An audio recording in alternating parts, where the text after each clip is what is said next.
여러분 만약에 여러분들이 이제 새 집을 얻었다고 한번 생각해 봅시다. 이전에 살던 집보다 뭐 더 넓고 더 좋은 뭐 아파트를 구입을 해가지고 이제 들어가기로 하고 이제 계약까지 완료하고 계약금까지 넣고 이제 입주 날짜만 남겨놨다고 한번 생각해 봅시다. 벌써 좀 얼굴이 좀 밝아진 것 같습니다. 설레고 좀 기대하는 마음이 있죠. 아마 이제 더 좋은 집으로 들어가게 된다 그러면은 여기는 어떻게 꾸밀까? 여기는 어떻게 뭐를 놓을까? 뭐 여기는 가구를 어떻게 놓고 여기는 뭐 새로 살까? 뭐 이런 것들을 이제 하면서 막 입주하는 날까지 막 설레고 하겠죠. 만약에 그 입주 날짜를 이제 좀 남겨 놓았는데 그동안에 TV가 한번 고장이 났다고 한번 해봅시다. 틀었는데 안 나와요. 그러면은 우리 집은 조금 작은데 이제 새로 이사갈 집은 조금 더 커서 큰 TV를 사려고 그랬습니다. 그랬는데 이제 지금 가는 길에 고장이 났으면 괜찮은데 한 달이 남았어요. 그럼 어떻게 합니까? 지금 당장 한 달은 봐야 되니까 급하니까 작은 거를 사겠습니까? 아니면은 한 달을 기다렸다가 한 달은 그냥 TV 없이 살고 핸드폰으로 좀 보고 그리고 새 집 가서 더 큰 화면으로 볼 것을 기대하겠습니까? 그래야겠죠. 돈이 굉장히 많이 남으신다면은 뭐 한 달 동안 TV 하나 샀다가 버리고 가면 되겠지만 그렇지 않잖아요, 그죠? 그게 소망하는 것입니다. 그게 소망함입니다. 만약에 그래서 한 달 정도 TV 없이 살아야 된다고 한번 해봅시다. 이제 새 집 가서 더 큰 TV를 놓고 볼 생각을 가지고 그때 사지 뭐 그러고는 내가 한 달 동안 TV 없이 살았습니다. 그 인내함에 대해서 누가 수고했다고 박수 쳐주겠습니까? 그 인내함에 대해서, 그 소망함에 대해서 그것을 막 칭찬받을 거라고 생각하면서 인내하겠습니까? 예를 들어서 누가 목장 모임을 하는데, 가족 목장을 하는데 내가 TV가 고장이 났는데 나중에 큰 집 가서 살려고 내가 지금 한 달째 참고 있습니다, 이렇게 이야기하면 누가 막 와 정말 소망함으로 인내하시는군요 막 박수 쳐줍니까? 너는 막 소망을 품고 인내하는 멋진 사람이야 하겠습니까? 물론 그렇게 말할 수도 있겠죠. 대신에 톤이 좀 다르겠죠. 정말 대단한 사람입니다. 정말 대단하시군요. 그러겠죠. 참 대단한 일 하셨습니다 하겠죠. 만약에 계약 기간이 좀 겹쳤다고 한번 해봅시다. 새 집에서는 조금 빨리 입주를 하기를 바라고 안 그러면 집이 나갈 것 같아가지고 입주를 하겠다고 했습니다. 지금 살고 있는 집은 계약 기간이 아직 조금 남았습니다. 그래서 한 일주일 정도가 겹쳤다고 생각을 해봅시다. 그러면 그 일주일 동안은 내가 새 집에 들어가서 살아도 되고 아니면은 있는 집에 그대로 살다가 한 일주일 늦게 이사를 가도 결국 똑같습니다. 그러면 어디 가서 사시겠습니까? 새 집에 들어가서 살아야죠, 그렇죠? 지금 원래 살던 집이 뭐 비어 있든 뭐 하든 뭐 돈이야 조금 아까울 수 있겠지만 뭐 그거 말고는 그걸 똑같다면 어차피 나갈 돈이라면은 헌 집을 비워놓고 새 집으로 빨리 이사 가고 싶은 마음이 우리 안에 있겠죠, 그렇죠? 그래도 살던 곳이 정이 있는데 그러면서 뭐 더 살겠습니까? 그러지 않잖아요, 그렇죠? 설레는 마음으로 빨리 이사 가고 싶어서 원래 살던 집은 한 주 더 비워놓더라도 상관없는 것, 그게 소망함입니다. 그리고 그리스도인들은 천국을 소망하며 살아가는 사람들입니다. 우리는 천국을 약속받은 사람들입니다. 그러니까 우리는 저 천국에서 영원히 기뻐할 자들이라는 것입니다. 그러니까 우리는 우리의 소망을 어디에 두는 것이 맞습니까? 지금 살고 있는 집, 그 작은 집, 그리고 이제 곧 떠날 집, 여기에 둘 것입니까? 아니면 우리가 곧 가게 될 더 크고 더 넓고 훨씬 더 좋은 그 집을 소망하는 것이 맞습니까? 더 크고 더 완전한, 더 영원한 곳, 그곳을 우리가 바라면서 살아가는 것이 정상적인 그리스도인의 삶의 모습입니다. 훌륭한 그리스도인의 삶의 모습이 아니라 그 소망을 가지고 인내하는 것에 대해서 무언가 칭찬을 바랄 것이나 무언가 막 박수칠 만한 것이 아니라 그것은 당연한 것입니다. 우리가 이 땅에 나는 소망을 별로 두는 것이 없고요, 저는 천국의 소망을 두고 있습니다. 이 땅에 막 여기서 막 뭔가를 대단하게 누리고 싶은 마음이 저는 별로 없습니다 라고 할 때 그것이 막 칭찬받을 만한 것이고 여기다가 천국의 소망을 품고 있는 것이 막 대단한 인내심을 요구하는 것이 아니라, 대단한 막 무언가 막 훌륭한 것이 아니라, 그것은 정상적인 지성을 가지고 있는 사람이라면 당연한 것이어야 합니다. 우리는 하늘나라에 우리의 소망을 두는 것이 당연한 겁니다. 그러니까 내가 어떤 기회로 돈을 벌 수도 있고, 혹은 내가 하늘의 상급을 쌓을 수도 있다면 하늘의 상급을 쌓는 것이 당연한 겁니다. 그것이 지혜로운 것입니다. 그것이 똑똑한 것입니다. 계산에 밝은 것입니다. 그래서 내가 무언가 똑같은 기회에 내가 하늘의 상급을 쌓을 기회가 있었는데 그것을 선택하지 않고 내가 돈을 조금 더 버는 기회를 선택을 했다면 그것은 계산에 빠른 것이 아니라 조금 계산을 잘못한 겁니다. 그런데 우리는 잘 그렇게 하지 않는 때가 많은 것을 사실 너무 많이 봅니다. 우리는 왜 그렇게 안 할까요? 우리는 왜 천국에 대한 소망을 자주 잊어버릴까요? 첫 번째로는 잘 몰라서 그렇습니다. 우리 중에 천국에 가본 사람이 없어서 그렇습니다. 천국에 대해서 아주 잘 알지 못하기 때문입니다. 성경은 천국을 이렇게 이야기합니다. 계시록에 보면은 천국에 가면은 길이 유리 같은 정금으로 되어 있을 것이다 라고 이야기합니다. 그리고 그 기초석들은 다 온갖 종류의 보석들로 이루어져 있다라고 이야기합니다. 청옥과 그 홍마노와 이런 것들로 이루어져 있다라고 이야기합니다. 그리고 이사야서에 보면은 그 날에 달빛은 햇빛과 같겠고 햇빛은 7배가 되어서 7날의 빛과 같을 것이다 라고 이야기합니다. 자, 그렇다면은 천국은 굉장히 살기 힘든 곳이 됩니다. 해가 7개가 떠 있다고 생각해 보십시오. 얼마나 덥겠습니까? 근데 바닥은 금이래요.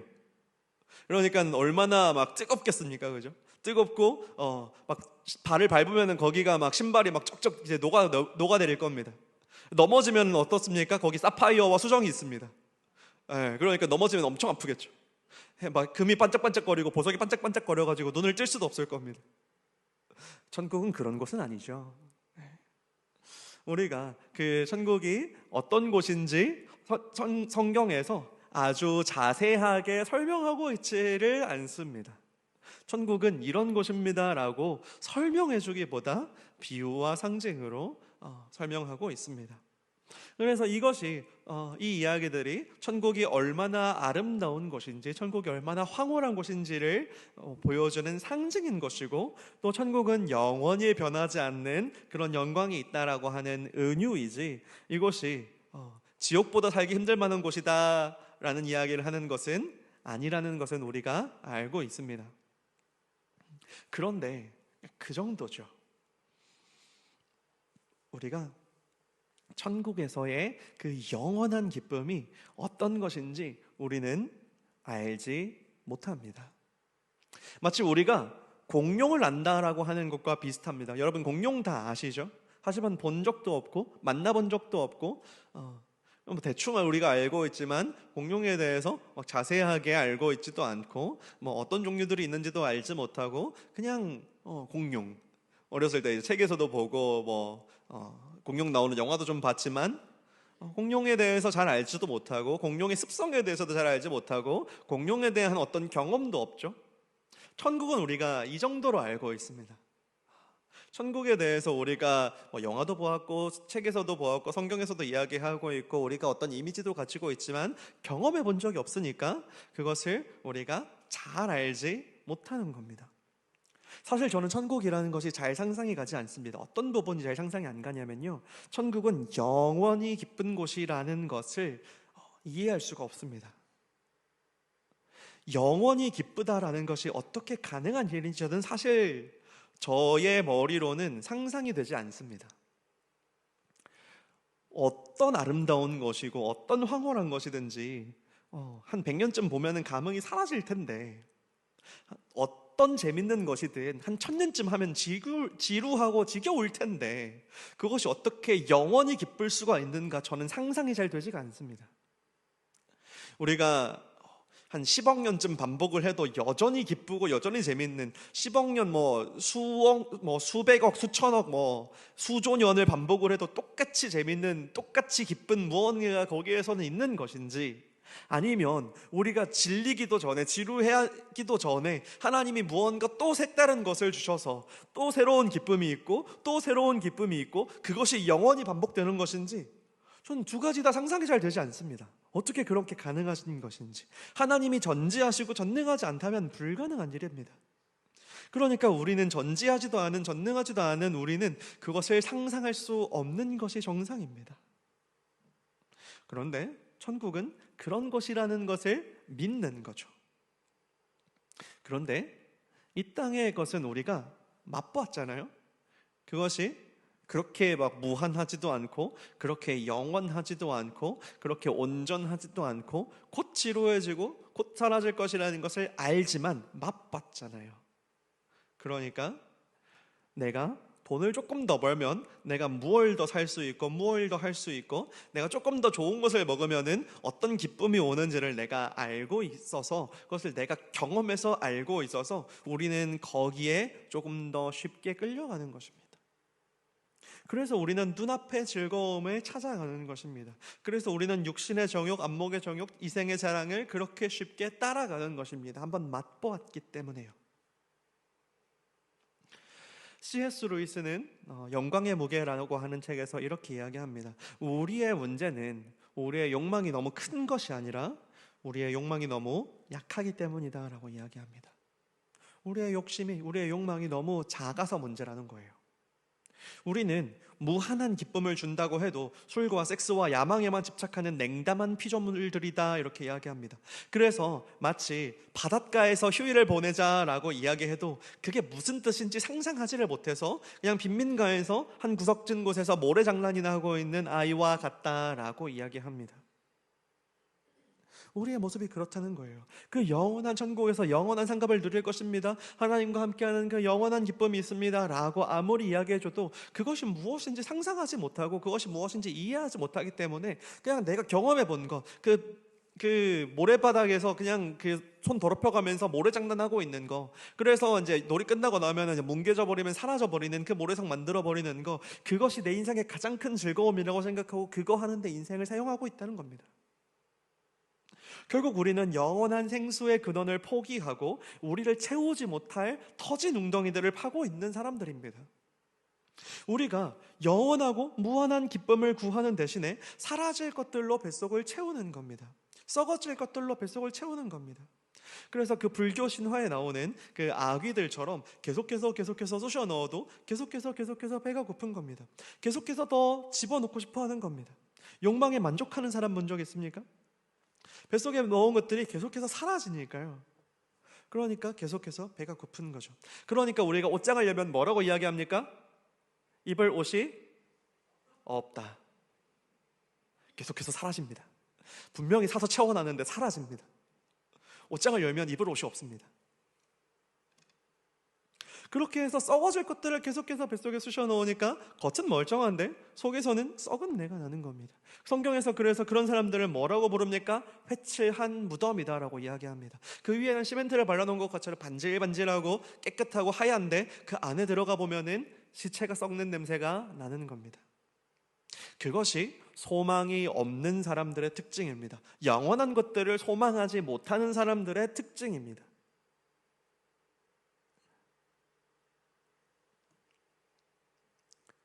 그래서 그 안에 계속해서 갈망이 있어서 계속해서 공허해서 계속해서 나를 뭔가 채워 넣어야 될 것 같아서 무언가 쑤셔 넣는데 집어넣을 수 있는 것들이 결국 다 사라질 것들, 썩어질 것들밖에 없기 때문에 넣어도 사라져서 계속해서 공허하고, 넣으면 썩어지고 넣으면 썩어져 안에서 썩은 내가 나고, 마치 바다 위에漂流하면서 목이 말라서 바닷물을 계속해서 퍼먹으면 점점 더 목말라지는 것과 같은 겁니다.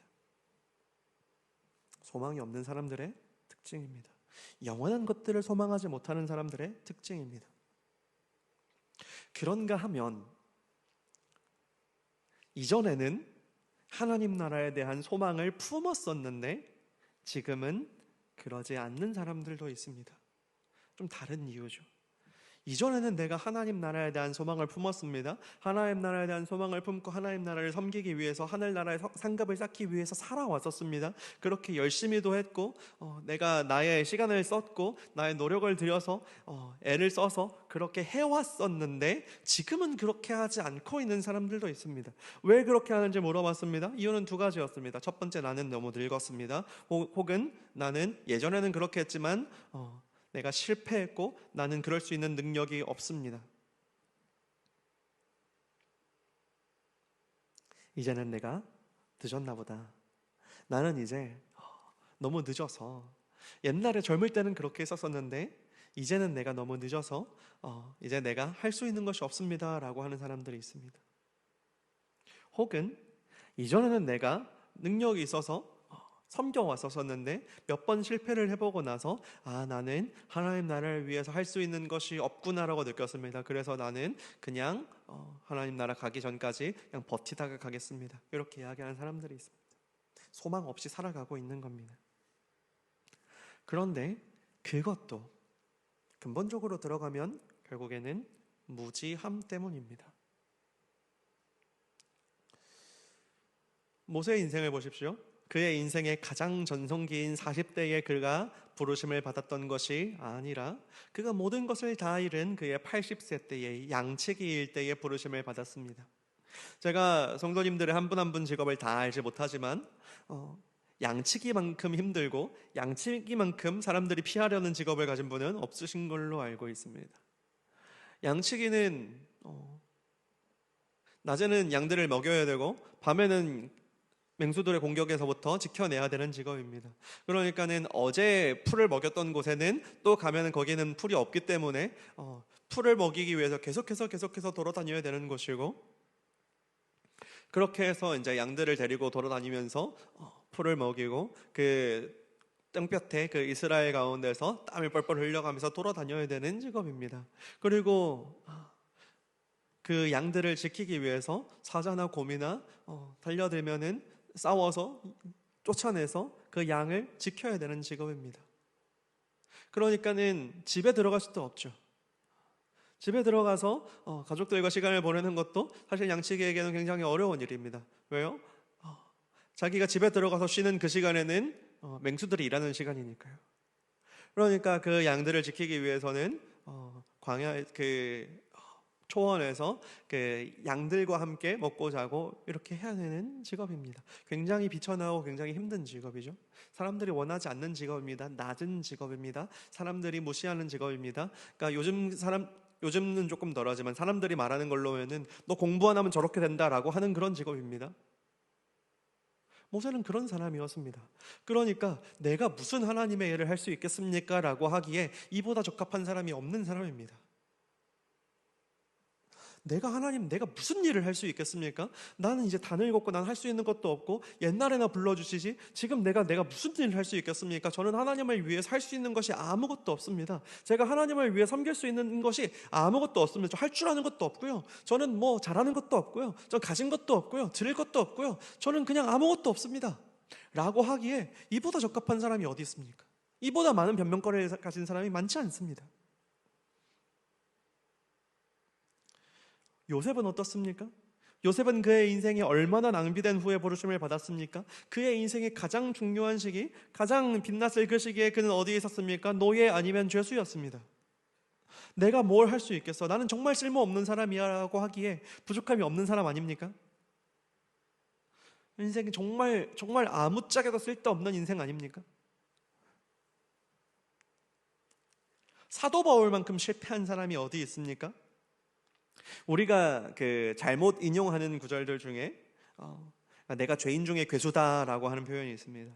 그러니까 그 마음은 알겠으나 그럴 때 쓰라고 있는 표현이 아닙니다. 사도 바울이 그 얘기를 왜 이야기했냐면요, 내가 왜 죄인 중에 괴수다, 내가 죄인 중에 1등 죄인이다라고 이야기하냐면은, 바울은 역사상에 이 인류 역사상 죄수 1등부터 꼴등까지 줄을 세우면 자기가 1등이라고 믿었던 사람입니다. 자기가 1등이라고, 가장 악한 죄인이라고 생각한 겁니다. 그러니까 죄수들을 1등부터 꼴등까지 줄 세우면 1등은 가장 악한 사람이고 꼴등은 이제 가장 의로운 사람들이겠죠. 그래서 이제 그 뭐 꼴등이라고 하면은 뭐 예를 들어 뭐 노아, 뭐 다니엘, 욥 뭐 이런 사람들이 이제 들어가겠죠. 그런데 그 바울은 자기가 죄인들 중에서 1등 죄인, 가장 악한 죄인이라고 생각한 겁니다. 왜요? 예수 믿는 자들을 전부 죽여버리려고 했잖아요. 초대교회 때 예수 믿는 사람 그렇게 많지도 않을 때 그때 바울은 모든 죄인들을 다 죽이려고 했었습니다. 바울 이전에 가장 죄인이 누구입니까? 죄인 1위가 누구입니까? 아마 모든 사람이 다 아담이라고 했을 겁니다. 아담이 범죄함으로 모든 사람이 다 영원한 그 형벌에 처하게 되었고 그들의 죄 원죄를 지었고 그래서 그들이 전부 다 죽음으로 영원한 사망으로 달려가게 만든 것이 아담의 죄 때문 아닙니까? 그런데 그 아담의 죄보다 그 죄의 크기보다 더 큰 의가 나타났으니 그것이 예수 그리스도입니다. 예수 그리스도의 구원의 능력으로 아담 한 사람으로 인해서 모든 사람에게 사망이 들어온 것처럼 예수 그리스도 한 사람으로 인해서 모든 사람에게 생명이 들어왔는데 그 사실을 지우려고 했던 겁니다. 사도 바울은 거의 성공했었습니다. 담미색 도상에서 하나님이 나타나지 않으셨으면 바울은 성공했을지도 모릅니다. 그래서 예수 그리스도께서 모든 인간의 죄를 다 짊어지고 예수 그리스도를 믿기만 하면 구원을 얻는다라고 했는데 예수 그리스도를 믿는 일이 불가능하게 되게 될 뻔했던 것입니다. 바울 때문에. 바울이 전부 다 죽여버려서. 예수 그리스도가 이 땅에 와서 그 존귀하신 하나님이 이 땅에 인간의 몸을 입고 와서 십자가에 달려 돌아가셨던 일이 그냥 없었던 일이 되는 겁니다. 그러니까 바울이 내가 얼마나 죄인인가, 나는 죄인 중에 가장 죄인이야. 그런데 나 같은 죄인을 용서해 주셨으니 여러분들은 나보다 덜 죄인이니까 여러분들은 당연히 용서받겠지요 라고 이야기했던 겁니다. 그 이야기를 한 것이 바울이 나는 죄인 중에 괴수다라고 했던 거거든요. 그렇다면 이 논리와 동일하게 가장 죄인인 바울이, 역사상 가장 죄인인 바울이, 가장 실패한 자 바울이 자신이 예수 믿는 자들을 얼마나 학살했고 그래서 예수 믿는 자들이 바울만 보면 도망가고 바울만 보면 두려워했었음에도 불구하고 그가 쓰임받았다면, 그가 하나님 앞에 그렇게 쓰임받았다면 우리가 뭘 얼마나 실패했길래 소망을 품을 자격이 없다는 것입니까? 우리가 뭘 얼마나 실패했길래 소망을 품을 자격을 잃어버린단 말입니까? 우리의 어떠한 실패도, 우리의 어떠한 무능함도, 우리의 어떤 결격 사유로도 소망을 잃어버릴 만한 이유는 되지 못한다는 것입니다. 우리가 저는 소망을 품기에는 이미 늦었습니다라고 할 만한 이유는 없다는 것입니다. 저는 소망을 품을 만한 사람이 아닙니다. 저는 하나님 나라를 위해서 일할 만한 사람이 아닙니다 라고 할 만한 그 어떤 이유도 그 어떤 변명거리도 없다는 뜻입니다.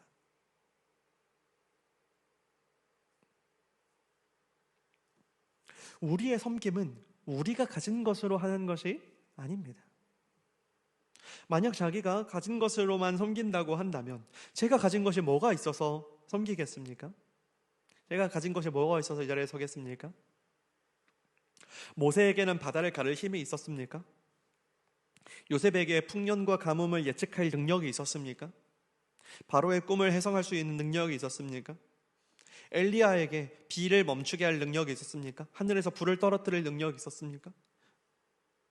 없었죠. 그들이 했던 것은 그 소망을 품고 그 섬김의 그 자리에 있었던 것입니다. 그 자리에 있었습니다.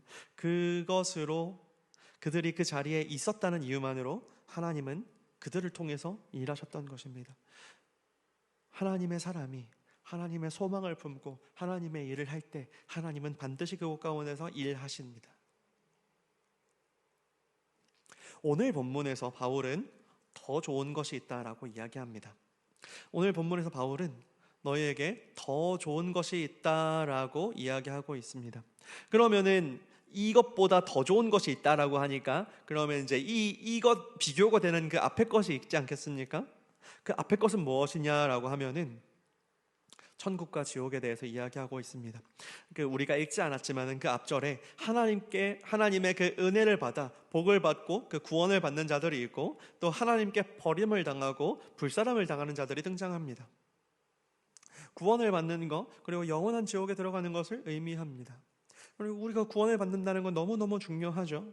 저는 여러분들 중에서 구원을 받는데 지장 있는 분은 없으리라고 생각합니다.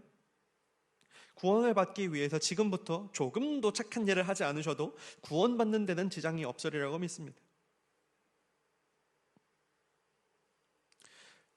그렇다면 우리는 그보다 더 좋은 것을 소망해야 된다는 겁니다. 내가 천국 가느냐 지옥 가느냐 거기서 천국 갑니다, 그것으로 만족하는 것이 아니라 그것보다 더 좋은 것을 우리는 소망해야 된다는 것입니다. 그보다 더 좋은 것이 있는데 그것이 무엇이냐면 풍성한 소망에 이르는 것입니다. 성경은 이렇게 이야기하고 있습니다. 만약 하나님께서 우리 행위와 우리가 그의 이름을 위하여 나타낸 사랑으로 이미 성도를 섬긴 것과 이제도 섬기고 있는 것을 하나님께서 잊어버리신다면 그것은 하나님이 불의하신 것이다 라고 이야기하고 있는 겁니다. 사실은 그렇지는 않잖아요. 사실은 하나님은 우리에게 당연히 요구하셔도 되잖아요. 내가 너희를 위해서 생명까지 주었으니까 너는 너의 시간과 너의 노력과 너의 재정과 그것을 사용해서 섬겨라. 그렇지 않으면 내가 너가 나에게 약속을 어긴다면 나도 너를 구원해 준다는 약속을 나도 취소할 거야 라고 하셔도 되는 거잖아요. 하나님 얼마든지 그렇게 하실 수 있으시잖아요. 그렇게 한다고 해서 우리가 하나님 어떻게 그럴 수 있습니까? 하나님 불의합니다 라고 할 수 없잖아요. 그런데 하나님께서 먼저 그렇게 이야기하시는 겁니다. 내가 너의 섬김을 잊어버린다면, 너의 수고를 잊어버린다면, 너의 그 인내를 잊어버린다면, 너의 행위를 내가 잊어버린다면 나는 불의한 하나님이다. 너희가 나를 불의하다라고 말해도 좋다. 무슨 말입니까? 결코 잊어버리지 않겠다. 반드시 갚아주겠다. 반드시 하나님은 우리의 섬김과 우리의 행위에 대해서 반드시 그는 우리에게 상급으로 주실 것이다 약속하시는 것입니다. 여러분들의 소망은 무엇입니까? 여러분들이 이 땅을 살아가는데 품고 계시는 그 소망은 무엇입니까? 제가 작년에도 이야기한 적이 있지만 우리가 이 땅에서 살아가는 그 하루는 천국의 하루를 미루고 살아가는 거거든요. 우리가 이미 천국을 앞두고 있는데, 우리가 천국을 이미 얻었는데, 우리는 이미 천국을 소유하고 천국을 살아가는 사람들인데 천국에 가지 않고, 그 좋은 천국에 가지 않고 이 땅을 살아가고 있다면, 그 천국에서 하루 대신에 이 땅에서 하루를 살아가고 있는 거라면 훨씬 더 값지게 살아야 되는 거 아닙니까? 그만큼 값진 무언가가 있어야 되지 않겠습니까? 우리가 이 땅을 살아가는 이유는 무엇입니까? 그 목적은 무엇입니까? 어제에 대한 이야기를 하는 것이 아닙니다. 우리가 그렇게 살지 못했다고 해서 잘못했다는 이야기를 하는 것이 아닙니다. 우리가 소망을 품고 있음에도 불구하고 때때로는 우리는 넘어지고, 때때로는 우리는 쉬고 싶기도 하고, 때때로 우리는 또 이 땅의 즐거움을 찾아가기도 합니다. 하나님께서 우리에게 허락하신 것들을 맛보면서 즐거워하기도 합니다. 하나님의 나라와 상관없는 하루를 살 때도 있습니다. 그것에 대한 이야기를 하고 싶은 것이 아닙니다. 내일을 맞이하는 우리는 나는 내일을 어떻게 사용하기로 결정하는가입니다. 나에게 왜 내일이 필요합니까? 내일이 나에게는 왜 필요합니까? 저는 없었으면 좋겠습니다. 저는 내일 안 나오고 저는 내일 소천했으면 제일 좋겠습니다. 저는 내일 눈 떴는데 천국이었으면 제일 좋겠습니다. 죄송하지만. 그러면은 이제 그 중고등부도 같이 기도해 주십시오. 엘리버에서 같이 기도해 주십시오. 저는 그랬으면 좋겠습니다. 그런데 천국에 가지 않고 이 땅에 살아있는 이유가 무엇입니까? 이유가 있어야 합니다. 두바이 쫀득쿠키 한 번은 먹어보고 죽어야지, 그런 인생이라면 살 필요가 없는 거 아닙니까? 천국에 가면 분명히 말씀드리지만 두바이 쫀득쿠키보다 훨씬 더 맛있는 것이 천국에 있습니다. 그것 때문에 인생을 내가 아직 살아있어야 된다면 너무 계산을 잘못하고 있는 거 아닙니까? 여러분들의 소망은 어디에 두십니까? 앞을 향하여 나아갑시다. 푯대를 향하여 달려갑시다. 하늘의 소망을 두고 나아갑시다. 우리가 이 땅에 살아가는 동안에 이제까지 우리가 한 것은 잊어버리고, 이제 지금 잡고 있는 것은 잊어버리고, 이제 푯대를 향하여 나아가서 달려가서 이제 내가 살아가는 가운데 무엇을 위하여 사는가, 내가 이 땅 가운데 선택한 그 결정들로 인해서 하나님 나라에 어떤 변화가 생겼고, 이 땅 가운데 하나님 질서가 어떻게 세워졌고, 어떤 영혼이 한 명이라도 더 하나님을 만났고 구원을 얻었고, 그것을 하나님께서 기억해 주시고, 잘하였도다 착하고 충성된 종아, 그 말을 듣기 위해서 우리가 살아갔으면 좋겠습니다. 저 하늘의 상급을 위해서 살아갔으면 좋겠습니다. 하늘에 가서 우리는 수많은 그리스도인들을 만날 겁니다. 이 땅 가운데, 이 땅의 역사 가운데 있었던 모든 그리스도인들을 우리는 만날 것이고, 그들 가운데 우리는 영원히 그들과 함께 교제 나눌 것입니다. 우리가 목장 모임 하듯이요, 우리가 카페에 앉아서 나눔하듯이요. 그때에 우리는 무엇을 자랑하겠습니까? 두바이 쫀득쿠키 안 먹어보셨죠? 이렇게 자랑할 겁니까? 크루즈 안 타보셨죠? 이거 자랑할 겁니까? 나는 미국도 가보고, 나는 일본도 가보고, 나는 중국도 가봤는데 해외여행 한 번도 못 가보셨죠? 그거 가지고 자랑할 겁니까? 나는 샤넬백 들어봤는데 그거 가지고 자랑할 겁니까? 우리는 하늘의 상급을 놓고 자랑해야 됩니다. 우리는 우리가 이 땅 가운데 내가 하나님을 얼마나 사랑해서 무엇을 드렸고 무엇을 했고, 내가 하나님의 그 자녀들을 위해서 성도들을 이제껏 이렇게 섬겨왔습니다. 내가 하나님께서 나에게 맡겨주신 일을 감당하기 위해서 수고했습니다. 그것이 나의 소망이고 그것이 나의 기쁨입니다 라고 우리는 고백하고 자랑하게 될 것입니다. 우리가 그렇게 이 땅을 살아가기 원합니다. 우리가 그 하늘의 상급을 소망을 두고 이 땅을, 삶을 하늘의 상급을 드리기 위해 살아가는 저희들 되었으면 좋겠습니다.